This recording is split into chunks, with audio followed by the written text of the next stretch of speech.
खाया दो, भूख लगी खाना दो, भूख लगी। उपवास पिज्जा का उपवास छोड़ के अभी उपवास है। पानी तो हर थोड़ी देर में कोई आता था, 3 चम्मच पानी से ज़्यादा नहीं। उससे ज़्यादा नहीं? उससे एक डॉक्टर मेरा भी आया था, जिससे उठा के पानी दिया, उसने एक साथ 6-7 चम्मच पानी पिलाया। आज नहीं खाया बिल्कुल? अरे मिला ही नहीं तो खाई क्या?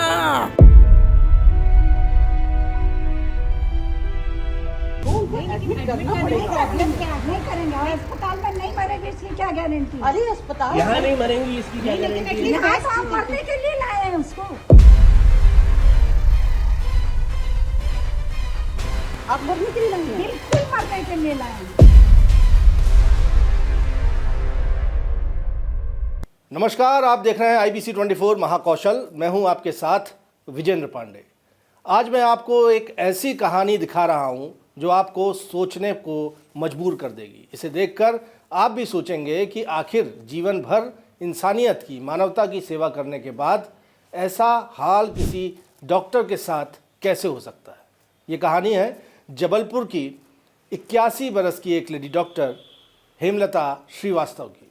उन्होंने अपनी जीवन भर लोगों का इलाज किया, लेकिन आज उनकी कहानी जानकर आपकी भी रूह कांप जाएगी।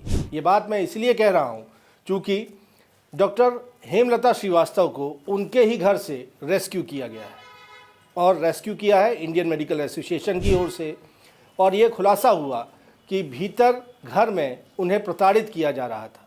वो बीमार थी, उन्हें अस्पताल में भर्ती रखा जाना था, लेकिन घर में उन्हें भूखा प्यासा रखकर मार डालने की साजिश नज़र आ रही है, ताकि उनकी प्रॉपर्टी, बेशकीमती प्रॉपर्टी को हथिया लिया जाए।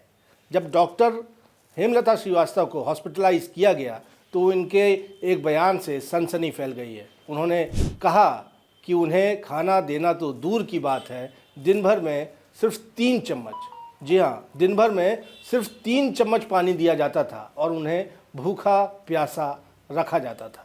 IMA ने डॉक्टर हेमलता श्रीवास्तव का रेस्क्यू कर लिया है और फिलहाल उनका इलाज करवाया जा रहा है। लेकिन इसके पीछे कौन लोग हैं, क्या ये कहानी है, आइए आपको इस वीडियो में तफसील से बताता हूँ। 1 चम्मच खिलाया और वो प्लेट रहा चली, मालूम नहीं। मैं सीखती रही, ये रोना आया, कभी ऐसा नहीं हुआ।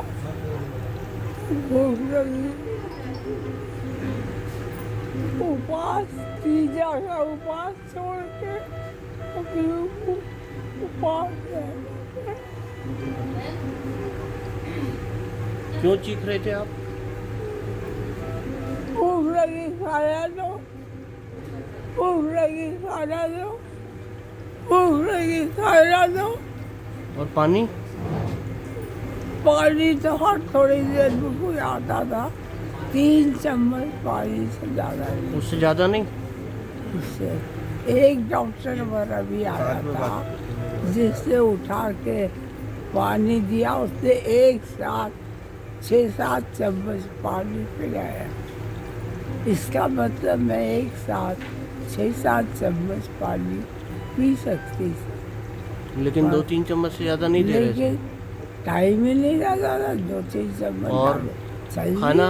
2-3 चम्मच डाले। खाना बिल्कुल भी नहीं? खाना बता तो रही हूँ। क्या आज नहीं खाया बिल्कुल? अरे मिला ही नहीं तो खाई क्या? और कल? कल मिला था, थोड़ा सा चिल्ला रही थी तो पोहा मिला था कल। कचौड़ी किसने नहीं दिया आपको? मिला, थोड़ा घूम गए थे। तो कोई होगा ना आपके साथ देने वाला? मेरे क्या मालूम नाम क्या, चिल्ला रही थी, इधर आओ भैया, इधर आओ भैया, इधर आओ भैया। कोई आता ही नहीं था। कोई सुन ही नहीं रहा आपकी बात? दर्द में डूबी ये आवाज़ 81 बरस की उस लेडी डॉक्टर की है जो जीवन भर औरों की जान बचाती रही। ये कोई और नहीं बल्कि जबलपुर की जानी मानी डॉक्टर हेमलता श्रीवास्तव है, जिन्हें IMA यानी इंडियन मेडिकल एसोसिएशन ने मंगलवार 27 जनवरी को उनके ही घर से रेस्क्यू किया है। डॉक्टर हेमलता के इकलौते बेटे की मौत हो चुकी है और उनके पति का देहांत बीती 6 दिसंबर को हो गया था। जबलपुर के सबसे पॉश इलाके राइट टाउन में अपनी बेशकीमती प्रॉपर्टी में रहने वाली डॉक्टर हेमलता श्रीवास्तव अब अकेली पड़ गई। तस्वीरें बताती हैं कि बीती 9 नवंबर को ही उन्होंने जबलपुर में मेडिकल एजुकेशन से जुड़ी एक कॉन्फ्रेंस अटेंड की थी और तब वो पूरी तरह से स्वस्थ थी। लेकिन 26 जनवरी को उनकी जूनियर और IMA जबलपुर की प्रेसिडेंट डॉक्टर ऋचा शर्मा को जानकारी मिली कि डॉक्टर हेमलता श्रीवास्तव की हालत जिंदा लाश जैसी हो गई है। राजस्थान से जबलपुर पहुंची डॉक्टर हेमलता की बहन डॉक्टर कनकलता और गायत्री परिवार ट्रस्ट से जुड़े लोग उन्हें कहीं ले जा रहे थे। पड़ोसियों ने जब उन्हें रोका तो उनसे हुज्जत की गई, लेकिन पुलिस में शिकायत करने के बाद रात में उन्हें घर पर छोड़ दिया गया। पता चला कि गंभीर हालत में भी उनकी बहन ने उन्हें ये कहते हुए हॉस्पिटल से डिस्चार्ज करवा लिया था कि अब वो अपने घर में ही शांति से मौत को अपना लेंगी। जब IMA के डॉक्टर्स ने उन्हें हॉस्पिटल में भर्ती करवाने की कोशिश की तो उनके साथ भी हुज्जत की गई और डॉक्टर कनकलता ने अपनी बहन के घर पर ही रहकर मरने की शर्मनाक बात कह दी। इनको अगर एक चीज नहीं आता तो आप उसको पतंगड़ बना रहे हो। इनको कुछ याद नहीं है। वहाँ क्या है? हालत देखो, उनको एडमिट करना पड़ेगा। प्रॉब्लम क्या है? नहीं करेंगे और अस्पताल में नहीं मरेगी, इसकी क्या गारंटी? अरे अस्पताल यहाँ नहीं मरेंगी, इसकी क्या गारंटी है? यहाँ तो आप मरने के लिए लाए हैं उसको। आप मरने के लिए नहीं है, बिल्कुल मरने के लिए लाए हैं। और सुन लीजिए, जो गारंटी देता है नहीं मरेगी वो मुझे लिख के दे। पता चला कि डॉक्टर हेमलता श्रीवास्तव की बेशकीमती प्रॉपर्टी के कई दानपत्र लिखे जा चुके हैं, जिनमें कुछ पड़ोसी डॉक्टर्स और कुछ गायत्री परिवार ट्रस्ट के भी नाम पर हैं। IMA president doctor Richa Sharma ने प्रशासन की मदद लेकर डॉक्टर हेमलता को जबलपुर के मेडिकल कॉलेज हॉस्पिटल में भर्ती करवाया है, जहां उनकी सेहत में सुधार की उम्मीद है। IMA प्रेसिडेंट ने अंदेशा जताया है कि डॉक्टर हेमलता को भूखे प्यासे रखकर मारने की साजिश थी, जिसकी गहराई से जांच होनी चाहिए। मैम, डॉक्टर हेमलता श्रीवास्तव जी के साथ जो कुछ हुआ उसे आप किस तरह से देखते हैं? क्या कहानी है इसके पीछे? कितना दर्द छिपा हुआ है? ये कहानी बहुत ही दर्दनाक है। डॉक्टर हेमलता श्रीवास्तव से हम लोग काफ़ी लंबे समय से जुड़े हुए हैं, क्योंकि मैडम एक नेत्र विशेषज्ञ हैं और मैं भी नेत्र विशेषज्ञ हूँ। और जबलपुर ऑफ्थेल्मिक सोसाइटी की भी मैं वाइस प्रेसिडेंट रही हूँ पहले। और मैडम को मैंने एक सक्रिय ऑफ्थेल्मोलॉजिस्ट के रूप में भी देखा है, उनकी सर्विसेज भी देखी है। और वो रिटायर्ड है विक्टोरिया हॉस्पिटल से।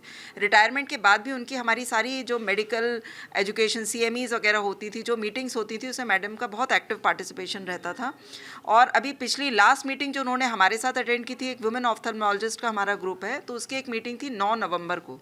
तो मैंने कल अपने मोबाइल में ही स्क्रॉल करते हुए देखा तो मैडम का फ़ोटो इतना अच्छा, कोई विश्वास नहीं कर सकता कि मैडम 9 नवंबर को किस कंडीशन में हमारे बाजू में खड़ी थी और जिस कंडीशन में हमने उनका रेस्क्यू ऑपरेशन किया है।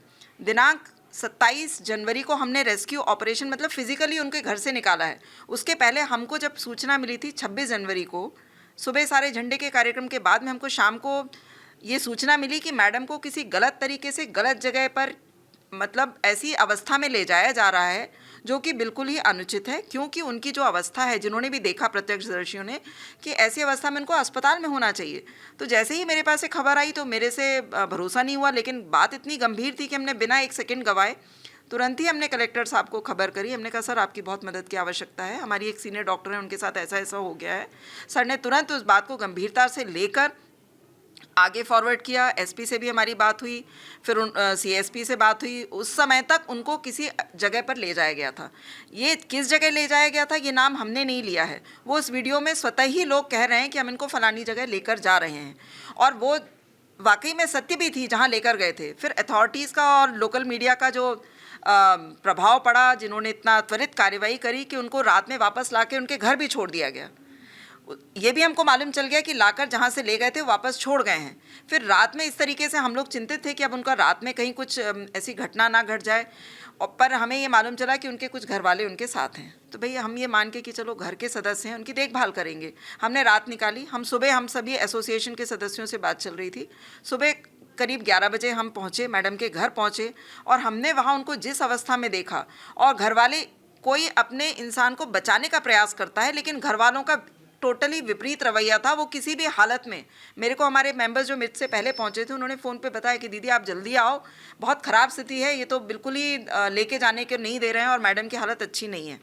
मैं वहाँ पहुँची तो बिल्कुल जैसे कि बिल्कुल रिवोल्ट टाइप का कि नहीं हम तो कैसे भी नहीं लेके जाने देंगे, आप बताइए क्या गारंटी है, हमसे कहते हैं क्या गारंटी है कि ये अस्पताल में भी बच जाएंगी।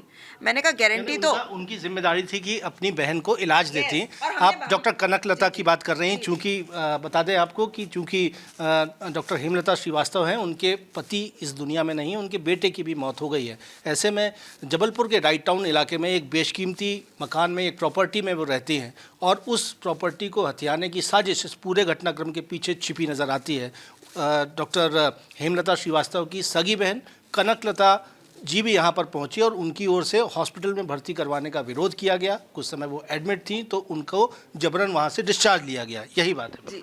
हमारी ये जानकारी में बाद में जब हमने इससे विस्तार से जानकारी मिली तो हमें ये था कि उनको 14 जनवरी को भर्ती कराया गया था और उसके बाद 16 जनवरी को लामा मतलब लेफ्ट अगेंस्ट मेडिकल एडवाइस उनकी छुट्टी कराई गई कि हम इनका इलाज नहीं कराना चाहते हैं।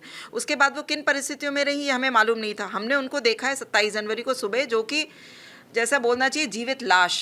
बहुत दुखद है ये शब्द निकालना, क्योंकि हम जिस तरह से 9 नवंबर को हमारे साथ उनकी इतनी अच्छी हंसती खेलती फ़ोटो है CME अटेंड करने की, साइंटिफिकली पूरा ओरिएंटेड, और उनको हमने जीवित लाश वाली अवस्था में अपने प्रयासों से और एडमिनिस्ट्रेशन के सहयोग से मदन महल थाने की उपस्थिति में हमने उनको उनके घर से बाहर निकाला। तो I will call it a rescue operation for saving a life, and that two of a doctor who has dedicated his full life, her full life for the service of Mankind. तो हम किसी तरीके से उनको बचाने में सफल रहे। उनको हमने फिर एक हॉस्पिटल में, नज़दीकी हॉस्पिटल में एडमिट कराया जहाँ की उनके पति अपनी मृत्यु के पहले भी एडमिट होते रहे, महाकौशल हॉस्पिटल। इसके बाद हम लोग कलेक्टर साहब से मिले तो कलेक्टर साहब भी चाहते थे कि उनका मेडिकल कॉलेज में इलाज हो। तो दोपहर के बाद शाम को करीब 5 सवा 5 बजे के करीब उनको मेडिकल कॉलेज जबलपुर में शिफ्ट किया गया। यहाँ से फिर उनको MICU में एडमिट किया गया है। फिर अधीक्षक महोदय को भी जैसे SDM के ऑर्डर्स आए तो 5 सदस्यीय टीम गठित की गई है उनकी देखभाल के लिए, और अब उनका भली भांति उपचार चल रहा है। हमें ये संतोष है कि हम एक जीवन बचाने में कामयाब हुए, नहीं तो बहुत बड़ी अनहोनी हो सकती थी। और जैसी स्थिति में हमने निकाला हमारे लिए तो अविश्वसनीय था, लेकिन फिर भी हमने अपने इमोशंस पे काबू रख के, हमारे सारे जो इंडियन मेडिकल एसोसिएशन के सहयोगी रहे हैं, हमारी टीम के मेंबर्स रहे हैं, कुछ समाज सेवी रहे हैं, और हमारा मीडिया का भी मैं बहुत धन्यवाद करती हूँ जिन्होंने हमको भरपूर सहयोग दिया। मैंने कोई औपचारिक किसी को सूचना नहीं दी थी, इसके बाद भी लोगों ने इस चीज़ की गंभीरता को समझा और एक जान बचाने की मुहिम में आप सबने हमारा साथ दिया है। मैम, लेकिन सवाल भी इसके साथ हैं, चूँकि सवाल ये है कि उनकी ही बहन ने उनको हॉस्पिटलाइज होने से रोका, और जबकि वो ये कहती भी नज़र आई कि वो अंतिम सांसें हॉस्पिटल में लेना चाहती हैं या घर पर ही लेना चाहती हैं, यानी वो भी मान के चल रही थी कि उनके आखिरी दिन है। और इस बीच उनकी जो प्रॉपर्टी है, जो बेशकीमती प्रॉपर्टी है, वो एक ट्रस्ट को, गायत्री परिवार ट्रस्ट को दान कर दी गई। उस जो दान पत्र है उसको भी आप लोगों ने रद्द करने की मांग की है, और क्या दलील है? देखिए, हमारी जानकारी में आया था, क्योंकि घर वाले इस तरीके का व्यवहार करते नहीं हैं। घर वाले हमेशा अपने लोगों को बचाने की बात करते हैं। तो जब अगर ये कोई अगर बहन अगर ऐसा कह रही है कि नहीं मैं नहीं इनको ले जाने दूंगी, उन्होंने लिखित भी एक डॉक्यूमेंट प्रस्तुत किया कि भाई हमने तो उनको मना किया कि कोई भी हॉस्पिटल इनको एडमिट ना करे, और वो चाहती हैं कि उनकी पीसफुल मृत्यु हो जाए, तो ये अपने आप में ही संदेह उत्पन्न करता है। और चूँकि मैंने देखा नहीं है कि क्या दान पत्र है, सब सुनी बातें हैं, तो ऐसा हमको लग रहा था कि इसमें कहीं ना कहीं मैडम का प्रॉपर्टी मैटर हो सकता है। तो जो हमने पत्र दिया है उसमें ये नामजद किसी का नहीं है, सिर्फ हमने कलेक्टर महोदय से ये कहा है कि इसमें इसकी पूरी विवेचना हो अच्छे से, क्योंकि मैडम को जिस स्थिति में ला दिया गया है इसके पीछे कहीं ना कहीं हो सकता है कि ये प्रॉपर्टी वाला कोई गलत तरीके से इनकी प्रॉपर्टी लेने के चक्कर में हो, और क्या हुआ है इसकी पूरी अच्छे से जांच होना चाहिए। ये आशंका तो है मैम कि उनकी प्रॉपर्टी को एक ट्रस्ट के नाम पर दान पत्र रजिस्टर्ड करवा दिया गया और फिर इंतज़ार किया जा रहा था कि वो कब अंतिम सांस। यस, अब किसके नाम पे किया गया ये चूँकि मैंने नहीं देखा है, और है ना, तो ये सुनी हुई बात है। अब सारी जितनी भी अथॉरिटीज़ हैं वो इसको इन्वेस्टिगेट, जो भी गलत हुआ है उसका न्याय होना चाहिए, और उनसे क्योंकि अस्वस्थता की स्थिति में ऐसा कराया गया है तो वो भी जांच का विषय है कि क्यों कराया गया, कैसे कराया गया, और हमें पूरी न्याय की आशा है हमारे एडमिनिस्ट्रेशन से कि इस पे बिल्कुल जो भी अगर गलत हुआ है तो उसको सही कराया जाएगा, कुछ गलत रजिस्ट्री हुई है तो कैंसिल होंगी, और मैडम को जीवन दान मिले। ईश्वर से भी हमारी यही प्रार्थना है कि मैम, ये अभी हॉस्पिटल में भर्ती रहते हुए बताते आ रही हैं कि उन्हें 3 चम्मच पानी दिया जाता था, भोजन नहीं दिया जाता था, ये अपने आप में गंभीर। ये हॉस्पिटल में हमारे एडमिट होने के बाद का नहीं है, ये कुछ समय पहले का हो सकता है, हमारे हॉस्पिटल का नहीं है, लेकिन ये बिल्कुल वास्तविकता है क्योंकि जिस समय कैजुअल्टी में मैडम को लेकर आए थे तो मैंने भी मैडम से बात करी थी, तो उन्होंने मुझे पहचान लिया था। फिर उनसे पूछा मैडम प्यास है? हाँ प्यास लगी है बोला उन्होंने, और जो उस समय कहा है कि हाँ उनको पानी नहीं दिया गया, बिल्कुल साक्षात, किसी उसको प्रमाण की आवश्यकता नहीं है, जो प्रत्यक्षम किम प्रमाणम बोल सकते हैं, बिल्कुल वही स्थिति थी कि वो इतनी जिस स्थिति में घर से निकाला वो टोटली डिहाइड्रेटेड थी, ना उनको खाना ना पानी। और उनकी जो सिस्टर ने पत्र लिखा है उसमें भी लिखा हुआ है कि उनकी दवाइयाँ बंद कर दी गई, सिवाय एक एल्प्रेक्स दिया जा रहा था उनको। अब एल्प्रेक्स किस कारण से दिया जा रहा था? क्यों? क्योंकि वो खाने के लिए और भूख के लिए चीखती थी। उन्होंने कहा है कि मैं तीजा के उपवास के बिना कभी मैं भूखी नहीं रही और मुझे भूखा रखा गया। तो ये इससे ज़्यादा अमानवीय बात आज के युग में मुझे तो नहीं लगता कुछ संभव है। तो मैं ये बोलूँगी कि ईश्वर ने शायद हमको इसका माध्यम रखा इस बात के लिए कि हम उनका जीवन बचाने में, कम से कम उस परिस्थिति से बाहर निकालने में हम सफल हुए, और आज वो एक मेडिकल कॉलेज अस्पताल के ICU के सेफ एनवायरनमेंट में सेफ डॉक्टर्स की टीम के साथ में है। ईश्वर से प्रार्थना है कि जल्दी स्वस्थ हों और जितना भी उनके साथ गलत हो वो ठीक हो जाए। जबलपुर कलेक्टर राघवेंद्र सिंह ने इस पूरे मामले को बेहद गंभीरता से लिया है। कलेक्टर ने बुजुर्ग लेडी डॉक्टर की प्रॉपर्टी हथियाने की भी साजिश की जांच करवाने और मामले में वैधानिक कार्रवाई करने की बात की है। उधर मेडिकल कॉलेज में 5 डॉक्टर्स की निगरानी में डॉक्टर हेमलता श्रीवास्तव का इलाज जारी है। ये इसी से संबंधित है, उनको मतलब अनावश्यक रूप से जो है हॉस्पिटल से घर पे शिफ्ट करना या फिर निकाल के ले जाने का इस तरीके का है, तो इस पर एक ये बनाया गया है, उनको फिर से एडमिट कराया गया है हॉस्पिटल में और उनको फिर मेडिकल कॉलेज में एडमिट करेंगे ताकि उनका स्वास्थ्य लाभ अच्छे से हो सके और वो बाकी अच्छे से रिकवर कर सके। और बाकी उनकी जो ये शिकायतें हैं कि उनकी प्रॉपर्टी जो है उनकी बगैर, या फिर चूँकि वो इस स्थिति में नहीं है कि कॉन्शियस डिसीजन ले सके, तो उनकी इस बिंदु पे भी एक प्रतिवेदन लेकर और उसके बाद फिर देखा जाएगा कि उसमें आगे क्या करना है। डॉक्टर हेमलता श्रीवास्तव के प्रॉपर्टी को देखें तो साफ समझ में आता है कि उनकी तकरीबन 20,000 स्क्वायर फीट में फैली हुई बेशकीमती प्रॉपर्टी है, जिसकी कीमत 50-60 करोड़ रुपयों से कम नहीं है। उनकी प्रॉपर्टी पर लगातार कब्जे हो रहे हैं, उनसे कई दानपत्र जबरन लिखवाए जाने की आशंका है और एक पढ़ी लिखी महिला डॉक्टर के साथ 81 बरस की उम्र में ये हाल सिस्टम समाज के मुंह पर तमाचे से कम नहीं। आप क्या राय रखते हैं इस पूरे मामले पर? हमें कमेंट करके ज़रूर बताएं और हमारे चैनल IBC 24 महाकौशल को सब्सक्राइब ज़रूर कर लें। धन्यवाद।